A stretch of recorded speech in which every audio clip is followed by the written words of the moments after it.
समाजात कसं राहायचं, कसं वागायचं हे व्यक्ती कुटुंबात शिकतो.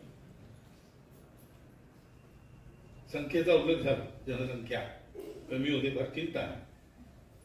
चिंतेचा विषय आहे याचं कारण हे शास्त्र, लोकसंख्या शास्त्र जे आधुनिक ते असं सांगतं की 2.1च्या खाली जायला लागलो तर तो समाजच नष्ट होतो.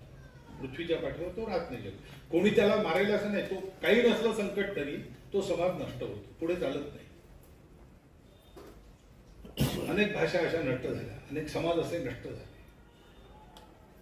2.1च्या खाली येत्या कामामध्ये आपल्या देशाची जनसंख्या नीती 1998 वगैरे मध्ये ठरली का 2002 मध्ये ठरली, साल माहिती आहे मला.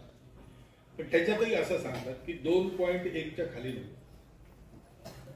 2.1 म्हणजे 0.1 तर माणूस जन्मत नाही ना कधी. 2 पेक्षा जास्ती पाहिजे, नाही 3 पाहिजे कमीत कमी, असं शास्त्र सांगतं. पण ही संख्या ही याकरता महत्वाची आहे की टिकलं पाहिजे की नाही. टिकलं पाहिजे असं आपल्याला सगळ्यांना वाटतं, कारण ते आपलं आहे. ते किती चांगलं आहे वाईट आहे हे मूल्यांकन नंतर असतं, ते आपलं आहे. आपण कुटुंबात हेच शिकतो ना. निरनिराळे प्रकार असतात व्यक्तींच्या कुटुंबात. 4 भाऊ असले, 3 भाऊ असले, 2 भाऊ असले, एक दुसऱ्यासारखा नसतो. स्वभावही कधी कधी अलग असतात. एकमेकांना पटेलच असं नाही आहे, पण तरी आपलेपणा असतो.